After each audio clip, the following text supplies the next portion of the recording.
महमल, मुझे पता है बड़ा मुश्किल है इससे सियासत को निकालना, क्योंकि पाकिस्तान तहरीक इंसाफ के इससे मुतालिक बड़े दावे भी थे, उनको भी सरफ़े नज़र करना बड़ा मुश्किल है।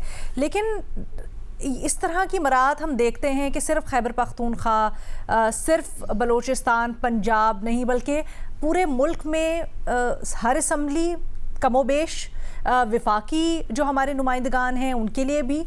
तो अगर जनरली इसको देखा जाए, आप क्या समझती हैं, क्या कुछ प्रिविलेजेस होने चाहिए हमारे इलेक्टेड नुमाइंदों के पास, हमारे रिप्रेजेंटेटिव्स के पास, या फिर ये गैर ज़रूरी है और एलीट कल्चर फ़रोग़ देता है?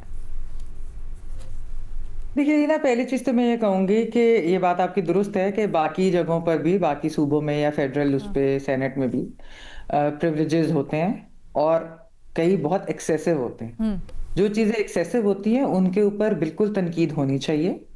ये कोई नहीं कह रहा कि इनसे कोई सारे प्रिविलेजेस छीन लेने चाहिए, लेकिन ये कि जो ज़रूरी हैं वो दें, लेकिन महदूद होने चाहिए। क्योंकि आप अगर पाकिस्तान के हालात भी देखें, यहाँ पर लोगों की जो है वो इनकम तो बढ़ी नहीं, लेकिन खर्चे अखराजात उनके बढ़ गए हैं। तो जब वो ये देखते हैं कि ये मज़ीद मराहत ले रहे हैं, या उन्हें जब पता चलता है कि ऑलरेडी लॉज में किस तरह की मराहत थी जो मीडिया में जब डिस्कस होती हैं, सोशल मीडिया पर जब वो आती हैं, तो फिर लोगों के अंदर ऑब्वियसली एक रिजेंटमेंट भी होती है कि ये हमारे रिप्रेजेंटेटिव्स हैं और हम पे तो देखें आए दिन नए नए टैक्स लगा दिए जाते हैं। अब अलीना देखें, इस बिल के अंदर आपने अभी जैसा कहा ना कि पुराने बिल्स के अंदर भी और दूसरे सूबों में और इस तरह इसमें तो बहुत सारी चीज़ें एक्चुअली 1988 के जो बिल थे वही वाली हैं, वो उन्होंने सेम ही रखी हैं। बेनज़ीर शाह साहबा ने एक इसका कंपैरिजन किया था, उन्होंने अपने ट्विटर के अकाउंट के ऊपर भी लगाया है। एक जो वो फ्री गवर्नमेंट अकोमोडेशन है कि वो सर्किट हाउस हो, रेस्ट हाउस, बाकी सारा वो फ्री, वो पहले वाले में भी था, इसमें भी है, यानी कि 88 वाले में था। अच्छा, टोल टैक्स भी 88 वाले में था अलीना, ये कोई नई चीज़ नहीं इन्होंने ऐड की, तो ये भी वो उन्होंने लगाया हुआ है। फिर इसमें वीआईपी लाउंजेस और ये वो जो चीज़ मुझे अब इनके ऊपर तो आ जाते हैं। असल में बात यहाँ पर जिस तरह हो रही थी कि अगर इमरान खान साहब होते, मसला ये है कि पिछली 2 हुकूमतों में तो इमरान खान साहब बाहर ही थे, 2013 की हो या फिर 2018 की हो, तो ये बिल तो 88 का है।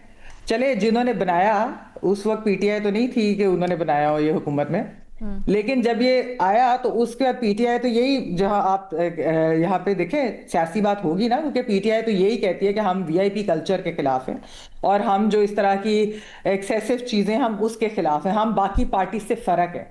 तो उनके पास पिछली 2 हुकूमतें तो थी ना कि उसके अंदर ये चेंज कर लेते। ये तो चले, उनकी जो एक तीसरी हुकूमत आई है उसके अंदर उन्होंने मजीद कुछ चीजें ऐड कर दी हैं। ऑलरेडी जो बिल था चेंज करना, मैं आपको बताऊं अलीना, ये कहना आसान है लेकिन करना कोई भी नहीं चाहता। ये पर्क्स एंड प्रिविलेजेस अनफॉर्चुनेटली सब लोग जो है वो एंजॉय करते हैं। अभी आपने बताया कि ऑपोजिशन जो है वो साथ थी इसके अंदर, वैसे उनके पीटीआई से बहुत ज्यादा मसाइल होते हैं, लेकिन जब इस तरह की चीजें होती है तो ऑपोजिशन और हुकूमत एक पेज पे आ जाती है, सेम पेज पे आ जाती है। अच्छा अलीना, जो जिस चीज की मुझे तशवीश है, जो मुझे बड़ा अफसोस हुआ, वो ये कि इन्होंने जो मीडिया के एक्सेस के ऊपर जो पाबंदी लगाने की, बिल्कुल जी, हाँ। जो उन्होंने कहा है कि असेंबली सेक्रेटेरिएट में prohibit a representative for newspaper from attending proceedings. ये कौन होते हैं कि ये रोकेंगे न्यूज़पेपर के लोगों को या मीडिया पर्सन्स को इस तरह से कि वो असेंबली प्रोसीडिंग ना अटेंड करें? यानी कि जो लोग वैसे फ्रीडम ऑफ एक्सप्रेशन और सहाफ़ियों की और आज़ाद सहाफ़त और इस सब की बात करते नहीं थकते, ये वो किस तरह से कर सकते हैं? ये एक बड़े शीर्षनाक बात है। ठीक है, उन्होंने कहा है कि हम रिव्यू करेंगे। रिव्यू तो देखें, वो जो हैबिचुअल ऑफेंडर्स वाला पंजाब में भी चला गया, लेकिन वो कितना ड्रैकोनियन कानून था।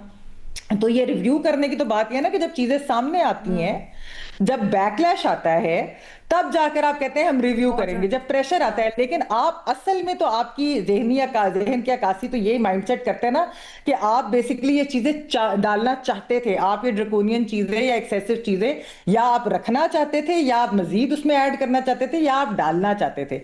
अब देखें ना अलीना, जिस तरह यहाँ पर बहुत तनकीद होती है, बिल्कुल सही होती है कि जो मरियम नवाज साहिबा ने जो जहाज लिया था, जो ये पंजाब हुकूमत ने, वो ये नहीं था कि जहाज लेना नहीं चाहिए, बिल्कुल जहाज की जरूरत होगी, लेकिन क्या था कि ये वाला जहाज क्यों लिया, इतना ज्यादा पैसा खर्च करके क्यों लिया, इसकी जरूरत नहीं थी।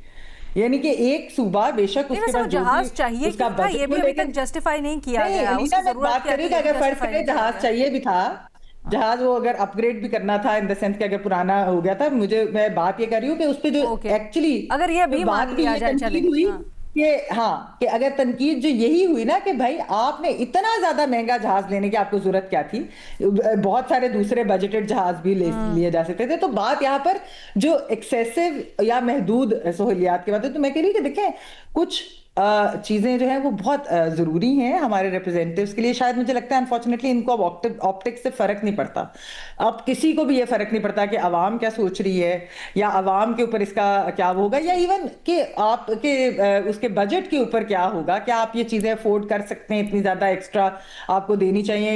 ये पैसा जो है वो शायद काउंटर टेररिज्म में अगर ज्यादा चला जाता है या किसी और चीज में, हेल्थ में चला जाता है, एजुकेशन में चला जाता है, बजाय इसके क्या तो ये चीजें मेरे ख्याल में सारे हमारे जो है। और फिर इस तरह की बातें भी होती हैं कि जी एमएनएस के पास ये ठीक है। प्रिविलेज बहुत था, पहले से था, सेनेट के पास था, तो सूबाई असेंबलियों के पास नहीं है कुछ, तो हम इसलिए ये चाह रहे थे। चाह रहे थे। ये कोई जस्टिफिकेशन नहीं है। So basically I am saying कि महदूद होनी चाहिए और सोच समझ कर करनी चाहिए, और तनकीद भी इसी वजह से हो रही है। लेकिन ये भी सही है कि पुराने बिल के अंदर भी चेंजेस ये नहीं लाए, रिफॉर्म्स जो ये कहते थे कि हम लेकर आएंगे, रिफॉर्म्स करने के लिए सियासी एतबार से, प्रिंसिपल डेट एतबार से, दोनों एतबार से ये आप इस से मुत्तफिक नहीं हैं जो राय है कि इस तरह की प्रिविलेजेस गैर ज़रूरी प्रिविलेजेस होने चाहिए।